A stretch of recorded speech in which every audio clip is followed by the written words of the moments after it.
Assalamualaikum warahmatullahi wabarakatuh. Di video kali ini, saya akan membahas tentang pengobatan infeksi dan mekanisme kerja dari antibiotik. Nah, banyak sekali infeksi-infeksi yang dapat diobati dengan menggunakan antibiotik. Salah satunya pada infeksi saluran nafas bagian atas, bagian bawah, kemudian infeksi saluran cerna, kemudian infeksi saluran kemih, ya. Nah, jadi untuk video kali ini kita akan membahas bagaimana mekanisme kerja dari antibiotik dalam penanganan infeksi. Oke, baik. Nah, sebelum kita bahas tentang mekanisme kerja antibiotik, ada baiknya kita mengenal dulu apa yang dimaksud dengan antibiotik ya. Nah, antibiotik ini adalah golongan senyawa, baik dia berupa alami maupun sintesis yang mempunyai efek menekan atau menghentikan suatu proses biokimia di dalam organisme, khususnya dalam proses infeksi oleh bakteri. Nah, jadi dulu antibiotik itu didapat dari bukan dari sintesis tapi dari alami, seperti halnya dari kapang ya yang pertama kali ditemukan oleh Alexander Fleming ya. Nah, dia menemukan adanya jamur atau kapang yang menghasilkan zat yang berupa antibiotik ya, yang berupa antibiotik yang ternyata dapat menghambat pertumbuhan bakteri yang tumbuh pada media yang pada saat itu ia amati, yang akhirnya kemudian dibuatlah disintesislah menjadi bentuk sediaan yang sintesis ya. Nah, antibiotik ini adalah obat yang bisa menekan pertumbuhan dari bakteri, baik membunuh bakteri maupun menghambat pertumbuhan bakteri ya. Nah, antibiotik adalah substansi atau zat ya, yang bahkan di dalam konsentrasi rendah ini dapat menghambat pertumbuhan dan reproduksi bakteri dan fungi. Jadi bakteri ini ada dia yang sifatnya narrow atau broad spectrum. Nah, kemudian dia dalam dosis yang rendah pun sebenarnya dapat menghambat pertumbuhan bakteri ataupun pertumbuhan dari jamur atau fungi. Nah, antibiotik berdasarkan daya kerjanya itu ya, ini terbagi menjadi dua, bakterisidal dan bakteriostatik, di mana bakterisidal adalah jenis antibiotik yang digunakan untuk menghambat untuk membunuh bakteri ya, bersifat membunuh bakteri, mematikan bakteri ya. Sedangkan bakteriostatik adalah antibiotik yang digunakan untuk menghambat pertumbuhan bakteri ya. Nah, apabila bakteri terlalu dominan jumlahnya, maka ini akan mengakibatkan gangguan pada bagian sekitar infeksi. Maka harus dihambat pertumbuhan bakteri ini ya. Nah, kemudian dalam upaya pengendalian infeksi ada dua jenis antibiotik yang digunakan dalam bentuk terapi. Yang pertama ada terapi profilaksis. Nah, terapi profilaksis ini yang banyak sekali digunakan. Kenapa terapi profilaksis digunakan? Nah, ini biasanya pada kondisi tidak adanya hasil laboratorium, maka biasa digunakan terapi profilaksis. Ya, namun yang diharapkan terapi profilaksis ini memang berdasarkan evidence base ya, bukan terapi profilaksis yang asal beri ketika ada demam atau penyakit tertentu yang muncul pada seorang pasien maka langsung diberikan antibiotik. Nah, ini salah ya. Nah, terapi profilaksis ini terapi yang tanpa ada hasil uji laboratorium, namun berdasarkan evidence base ya. Nah, antibiotik ini sebelum mikroorganisme teridentifikasi. Nah, untuk mencegah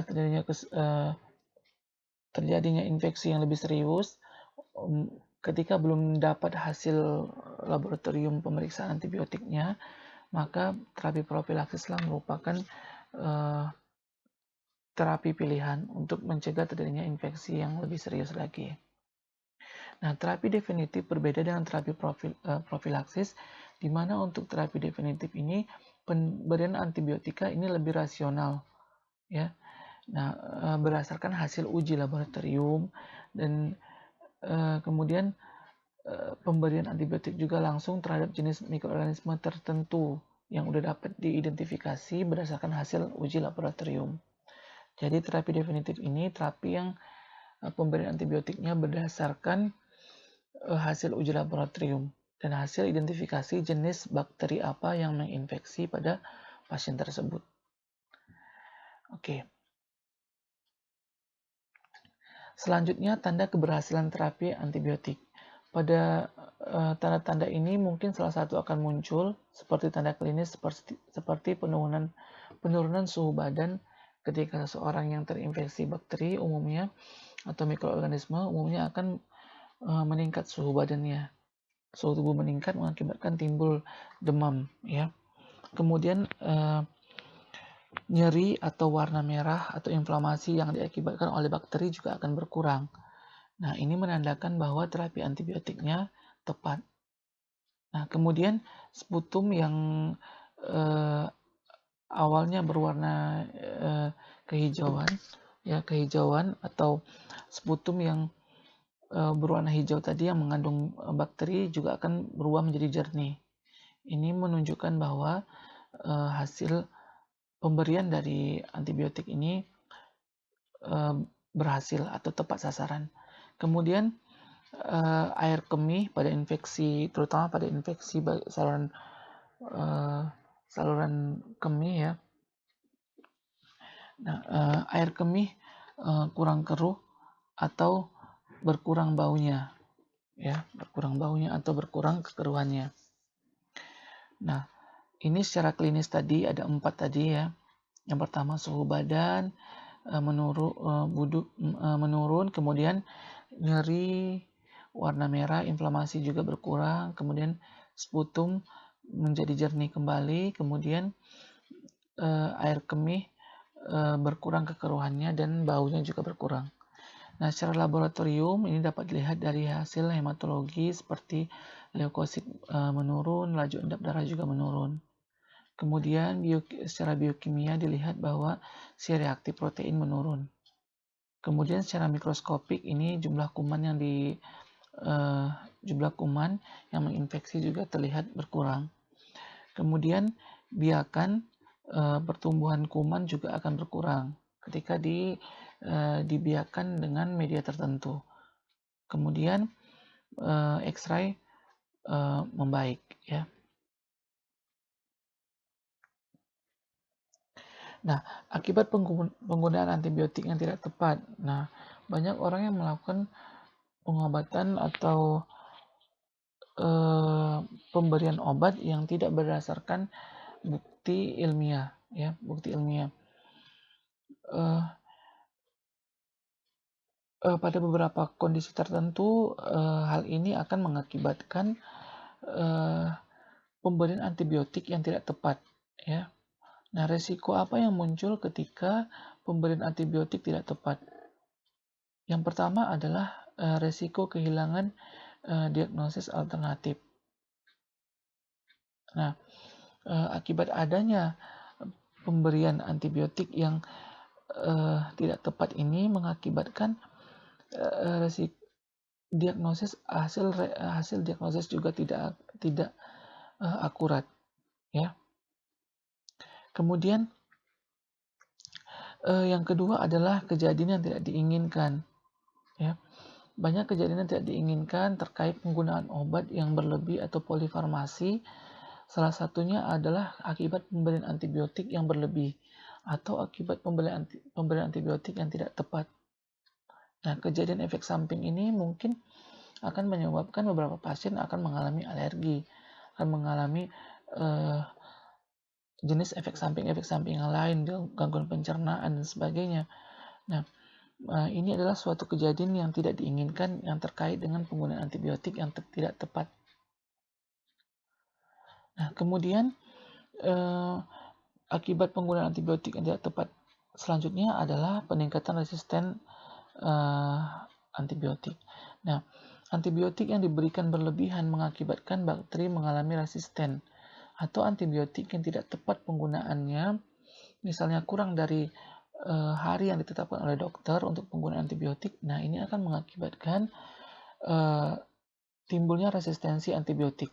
Artinya antibiotik ini ketika digunakan lagi untuk masa yang mendatang kepada pasien yang sama, tidak akan berefek lagi untuk menghambat bakteri yang sama.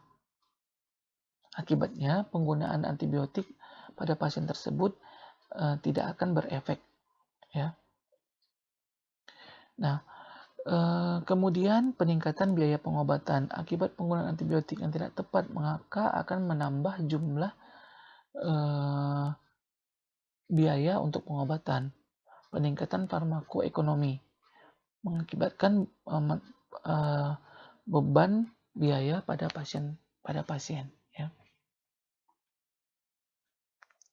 Nah, kalau kita lihat jenis bakteri, Nah, di sini kita melihat ada bakteri gram positif dan gram negatif. Nah, kenapa ada bakteri jenis ini ya? Kalau kita lihat di sini, ini tergantung dari pewarnaan bakterinya dan juga tergantung dari jenis dinding bakteri.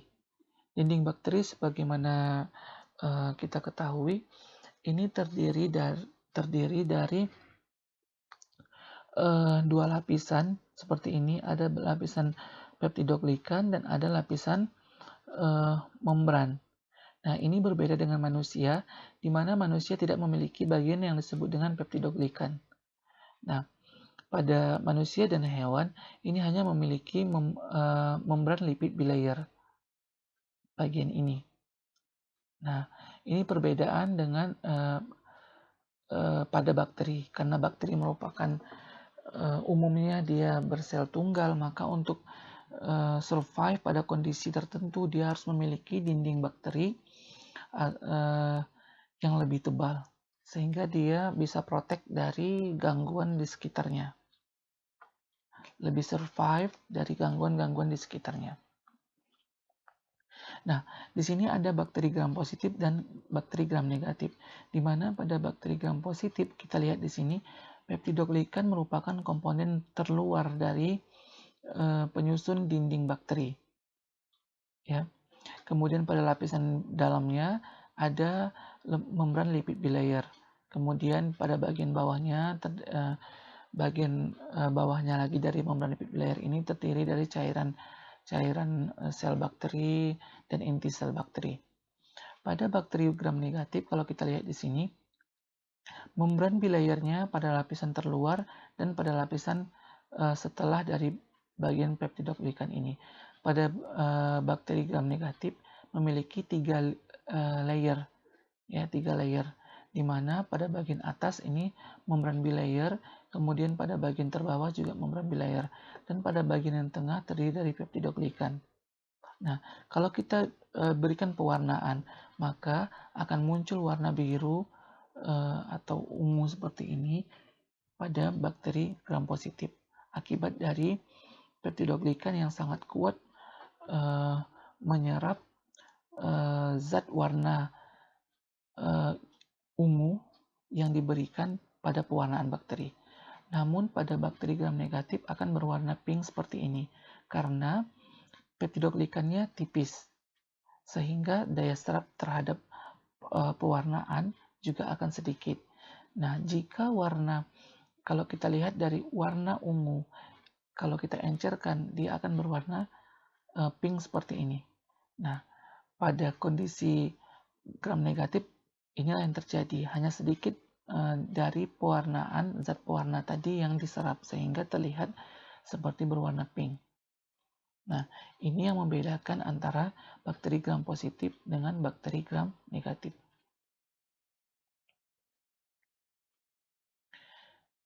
Nah, kita masuk sekarang mekanisme aksi antibiotik. Nah, ini yang terpenting dari video kali ini, ya. Kalau kita lihat di sini ada 5 mekanisme kerja antibiotik. Kalau dibagi berdasarkan mekanisme kerjanya, maka kita dapat 5 macam mekanisme kerja atau golongan dari antibiotik ini. Nah, kita lihat yang pertama, ya.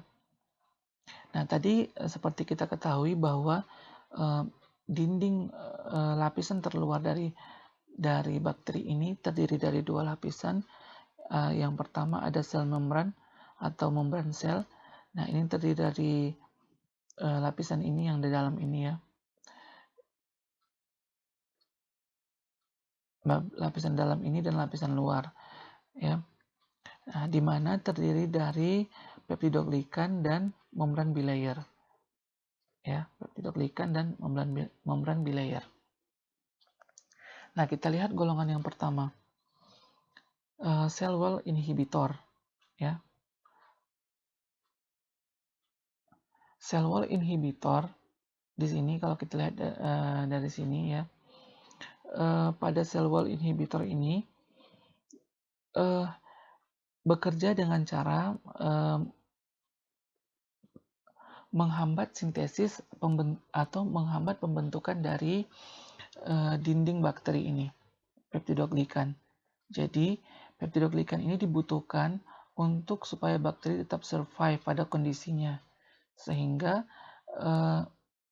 ini merupakan selubung atau cell wall ini merupakan selubung untuk bakteri tetap bisa hidup, ya. Jadi untuk bakteri antibiotik jenis ini dia menghambat pembentukan dari cell wall ini dan menghambat repair atau perbaikan kondisi dari cell wall ini, ya. Nah, hal ini berbeda dengan manusia, di mana manusia tidak memiliki cell wall yang terdiri dari peptidoglikan. Jadi untuk antibiotik jenis ini mungkin lebih spesifik kerjanya terhadap bakteri jenis ini. Contoh antibiotik jenis ini adalah penicillin, cephalosporin, vancomycin, bacitracin, monobactam, kemudian fosfomycin, kemudian sikloserin, dan isoniazid. Nah, ini adalah jenis antibiotik yang biasa digunakan yang bekerja dengan menghambat cell wall, menghambat pertumbuhan atau perbaikan dari cell wall. Nah, kita masuk yang kedua, sel membran. Nah, ada antibiotik yang bekerja pada bagian sel membran, ya.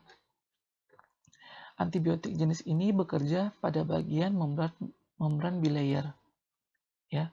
Membran lipid bilayer ini kalau kita lihat dari gambar ini adalah gambar yang berwarna biru seperti ini. Nah, jadi antibiotik jenis ini dia bekerja mengakibatkan hilangnya selektivitas permeabilitas dari membran bilayer ini. Artinya, ketika selektivitas dan permeabilitas dari membran bilayer ini terhambat, maka akan mengakibatkan cairan yang di dalam penyusun bakteri ini akan lebih mudah keluar. Nah, bakteri akan mati pada kondisi ini, dehidrasi, atau cairan dari luar bakteri akan mudah masuk yang mengakibatkan kerusakan pada bagian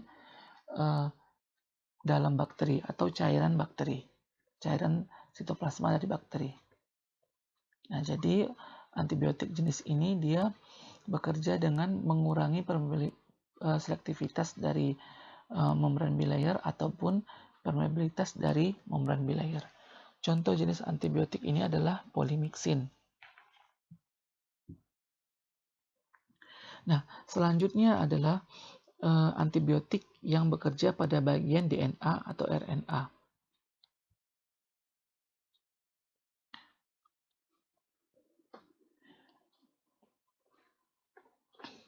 Nah, kalau kita lihat di sini, inhibit replication and transcription. Nah, jadi di sini antibiotik jenis ini menghambat replikasi dari DNA ataupun proses perbanyakan dari DNA. Kemudian kalau kita lihat lagi ada yang disebut dengan protein girase, ya, protein girase, dan ada yang disebut dengan topoisomerase 2 dan 4. Nah, topoisomerase 2 dan 4 ini pada DNA berfungsi untuk mengcopy DNA untuk menjadi lebih banyak. Nah, antibiotik jenis ini biasanya dia menghambat kerja dari enzim topoisomerase 2 dan 4. Ya, sehingga replikasi atau perbanyakan dari DNA akan terhenti. Nah, ketika perbanyakan dari DNA terhenti atau transkripsi dan replikasi dari DNA terhenti, maka bakteri tidak akan bisa memperbanyak diri, sehingga pertumbuhan bakteri akan terhambat. Nah, contoh jenis antibiotik jenis ini adalah golongan quinolone, seperti ciprofloxacin, ya, levofloxacin dan getifloxacin, dan beberapa macam lagi obat-obat golongan quinolone. Kemudian yang tergolong juga ke dalam obat antibiotik jenis ini adalah rifampin, yang tadi menghambat RNA polimerase. Nah, jadi antibiotik jenis ini adalah menghentikan proses pembentukan DNA yang dibutuhkan bakteri untuk memperbanyak diri. Oke, next, selanjutnya kita lihat yang keempat adalah protein synthesis inhibitor. Nah, jenis antibiotik ini menghambat kerja dari jenis antibiotik jenis ini dia menghambat pembentukan protein, yaitu bekerja di ribosom, di mana ribosom bekerja membantu mensintesis protein. Nah, jadi antibiotik jenis ini dia akan bekerja menghentikan kinerja ribosom, sehingga untuk pembentukan protein supaya bakteri bisa survive ini akan terganggu. Seperti kita ketahui bahwa protein ini merupakan zat yang dibutuhkan tubuh atau pada bakteri zat yang dibutuhkan oleh bakteri untuk tetap survive dan memperbaiki kondisi sel bakterinya. Sehingga apabila pembentukan dari protein ini terhambat akibat dari ribosom yang diganggu oleh antibiotik ini, maka dengan kata lain kemampuan bakteri untuk survive juga akan terhambat, sehingga bakteri akan mati. Nah, banyak jenis antibiotik yang bekerja pada bagian ini, ya, yaitu contohnya chloramphenicol, erythromycin, clindamycin, oxazolidinone, kemudian aminoglikosida, tetrasiklin, streptomycin, amikacin. Nah, jadi kebanyakan antibiotik itu golongan dari yang ini, jenis ini, protein synthesis inhibitors. Oke, selanjutnya yang kelima, yang terakhir, ya, metabolic product, ya.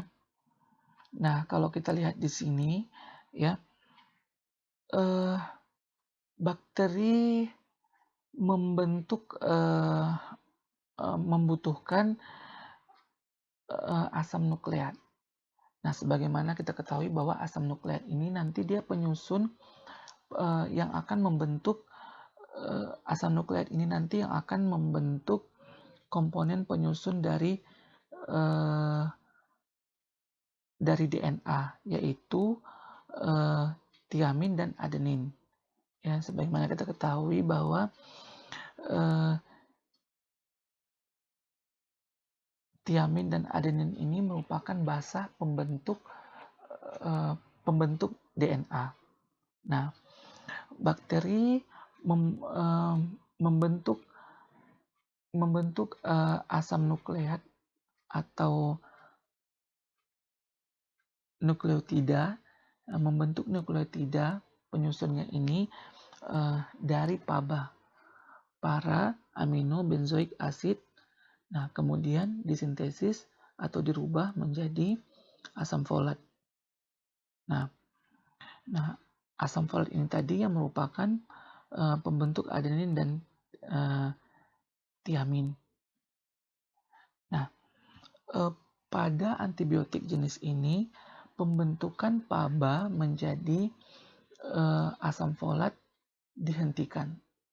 Sehingga ketika asam folat tidak terbentuk, maka komponen basa penyusun DNA juga tidak akan terbentuk, yaitu terutama tiamin dan adenin.